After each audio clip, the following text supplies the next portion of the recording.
tiba-tiba terdistorsi. Lubang cacing tiba-tiba terbuka. Dari tim kecil. Untuk Hakim. Mereka datang dari 30 tahun di masa depan. Di tahun 2048. Monster alien menyerbu bumi. Monsternya tidak hanya memiliki cangkang yang sangat keras. Ekornya juga dapat menembakkan paku yang panjang. Monster itu mendatangkan malapetaka ke bumi. Baru 3 tahun. Manusia terbantai dan tidak banyak yang tersisa. Menghadapi krisis kepunahan. Begitu berita itu keluar. Polisi dari berbagai negara mewajibkan latihan militer tanpa henti. Pria ini merupakan kapten pasukan khusus. Demi membela tanah air. Dia juga pergi ke medan perang. Kapten wanita itu memberitahu mereka, penyeberangan ini hanya membutuhkan waktu 7 hari untuk bertahan hidup. Akan terkirim secara otomatis. Kemudian mereka dipaksa memakai sebuah gelang. Mengenakan senjata dan peralatan. Bersiap untuk menyeberang. Saat lubang cacing itu terbuka, semua orang langsung tersedot. Tapi tidak ada yang mengharapkan. Ada masalah dengan koordinat lompatan. Awalnya mendarat di 3,15 meter. Kehilangan titik desimal. Mereka langsung jatuh dari 315 meter dari tanah. Banyak orang jatuh ke tanah seperti hujan meteor. Banyak orang jatuh ke dalam kotak. Untungnya, protagonis kita dan jatuh ke kolam. Hanya bertahan secara kebetulan. Dunia masa depan yang sunyi dan suram. Semua orang tidak dapat menahan diri untuk tidak menghela napasnya. Perintah komandan datang dari telinganya. Menunjuk dan sebagai pemimpin timnya. Menyelamatkan para peneliti di laboratorium segera. Tetapi para peneliti semuanya telah meninggal. Mereka harus mengambil data dan bersiap untuk pergi. Tapi monster itu menemukannya. Semua orang melakukan serangan balik dengan menembaknya. Tapi monster itu memiliki kulit yang tebal. Pelurunya tidak dapat menembus kulitnya sama sekali. Dan monster itu sangat lincah. Bunuh beberapa orang dalam waktu yang cepat.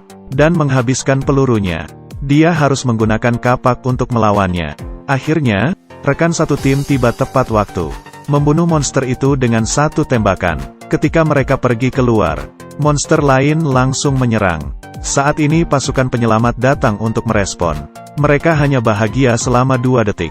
Tank itu langsung dirobohkan oleh monster itu. Tentara itu menjadi makanan monster. Mereka hanya bisa bertarung sendirian. Tapi korban terus meningkat. 2 rekan timnya mengorbankan diri mereka. Membeli waktu untuk semua orang melarikan diri. Sekarang, bom itu tiba di tempat kejadian. Mengebom seluruh kota. Monsternya langsung musnah. Ketika Dan sadar, komandan ditemukan di masa depan.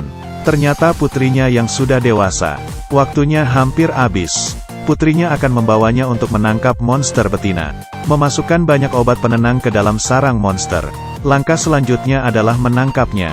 Beberapa tentara mencoba yang terbaik untuk menarik tali dengan erat. Di ujung tali adalah monster putih betina. Meskipun sudah banyak obat penenang ditembakkan, tapi monster betina itu lebih besar daripada monster jantan. Kekuatannya juga lebih hebat. Para tentara terpukul dengan keras. Komandannya sendiri langsung ikut berperang setelah melihat ini. Dia melewati serangan monster. Menembak ekor pada kesempatan yang tepat. Akhirnya mengikat monster itu. Dengan raungan monster itu, monster jantan yang sangat banyak datang ke sini. Dan yang menemukan keanehan, langsung melompat ke dalam goa. Membantu semua orang untuk mengurung monster betina itu di kandang besi. Membawa kendali ke pangkalan helikopter. Monster jantan datang untuk menyelamatkan. Tapi dicincang dengan helikopter itu. Mereka naik tank dan bersiap untuk pergi. Menghadapi gelombang monster. Hanya bisa menggunakan peluru yang legendaris. Di bawah perlindungan senjata ini, akhirnya memecahkan pengepungan. Keduanya sampai ke pantai. Putrinya menembakkan suara SOS menunggu penyelamatan. Damai ini hanya singkat. Dan lalu bertanya, apa yang terjadi selama ini? Ini membawa kenangan sedih putrinya kembali. Ketika putrinya berusia 16 tahun. Dan mengalami kecelakaan mobil. Meninggal tidak terselamatkan. Adegan pertempuran sengit terjadi.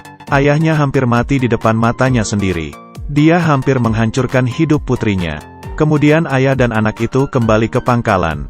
Setelah menyuntikkan obat penenang ke monster itu, putrinya sedang meneliti cara menghilangkan racun monster itu. Setelah ribuan percobaan gagal, akhirnya mengembangkan obat yang 100% efektif. Dalam proses ini, dan akhirnya memahami tujuan perjalanannya. Bahkan jika racun ini dikembangkan di masa depan, tapi kecepatan produksinya tidak dapat mengikuti kecepatan reproduksi monster itu. Jadi dia ingin membawa racun itu kembali ke masa lalu kemudian berkembang banyak di bumi. Saat ini, monster betina itu tiba-tiba terbangun. Tangisan yang menusuk itu memanggil monster lainnya. Monster yang sangat banyak memanjat dinding itu. Semua tentara segera melancarkan serangan. Tapi terlalu banyak monster. Serangan mereka tidak melakukan apa-apa. Lompatan untuk dan akan segera mulai. Dia dan putrinya bergegas ke atas gedung untuk teleport. Monster betina itu segera diselamatkan.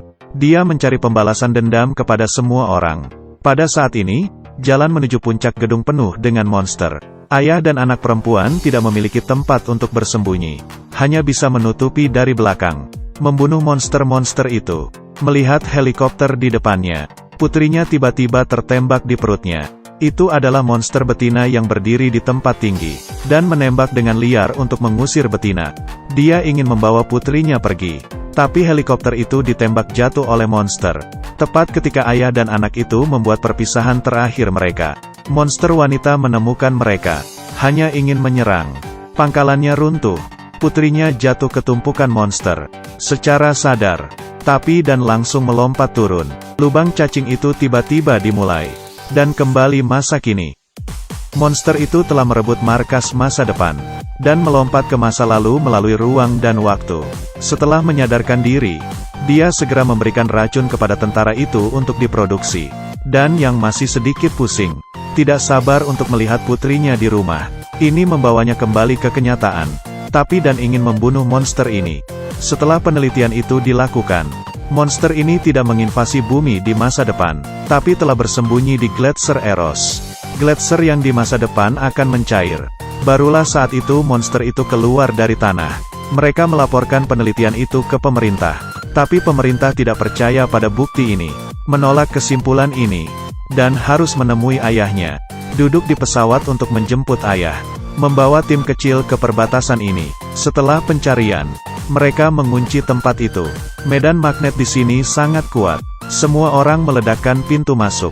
Tapi ternyata ada pesawat luar angkasa di dalamnya. Alien itu ditemukan di dalamnya. Tapi ini bukan monster putih yang dilihatnya.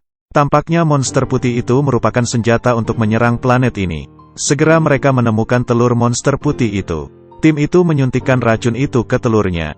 Efeknya luar biasa.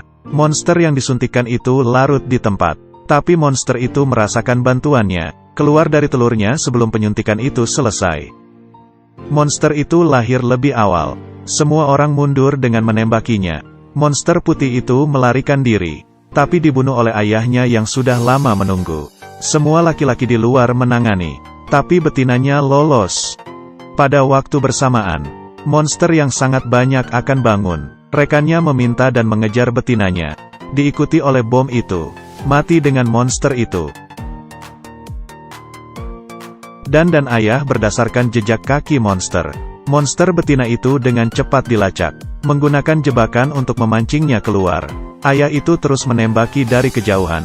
Tapi betina itu bergegas ke pria tua itu dengan sangat cepat. Saat darurat ini. Dan mengendarai motor seperti terbang. Kemudian mereka bertarung kembali. Mengalahkan betina itu. Tapi monster itu tiba-tiba menghilang. Ayah dan anak itu mencarinya. Monster itu tiba-tiba keluar dari salju. Menjatuhkan keduanya. Dan ditembak dengan ekornya. Dia mengeluarkan paku monster itu dan melukai mata monster itu. Ayahnya juga mengambil kesempatan untuk membutakan mata kanannya. Tapi dikejutkan oleh monster itu. Mengambil peluang dari monster yang buta itu. Dan mengambil racun itu. Menusuk kaki itu. Kaki itu tiba-tiba membusuk. Tapi detik selanjutnya, monster itu langsung menggigit kakinya. Melihat dan dipojokkan ke tepi tebing. Ayahnya menyayat telapak tangannya. Darah itu menarik perhatian monster. Siap mati untuk anaknya.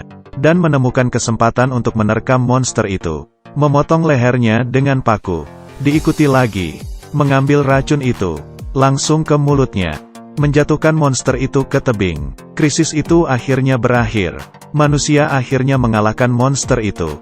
Judul dari film ini adalah Kurang dari The Tomorrow War lebih besar dari. Plotnya sangat intens dan mengasyikan.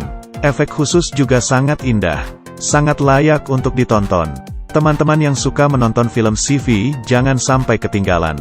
Saya Mao Jun. Kita akan bertemu dalam pertandingan sepak bola. Tiba-tiba terdistorsi. Lubang cacing tiba-tiba terbuka. Dari tim kecil. Untuk Hakim. Mereka datang dari 30 tahun di masa depan. Di tahun 2048. Monster alien menyerbu bumi. Monsternya tidak hanya memiliki cangkang yang sangat keras. Ekornya juga dapat menembakkan paku yang panjang. Monster itu mendatangkan malapetaka ke bumi. Baru 3 tahun. Manusia terbantai dan tidak banyak yang tersisa.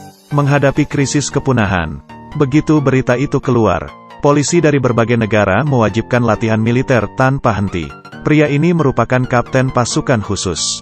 Demi membela tanah air, dia juga pergi ke medan perang. Kapten wanita itu memberitahu mereka, penyeberangan ini hanya membutuhkan waktu 7 hari untuk bertahan hidup. Akan terkirim secara otomatis. Kemudian mereka dipaksa memakai sebuah gelang. Mengenakan senjata dan peralatan. Bersiap untuk menyeberang. Saat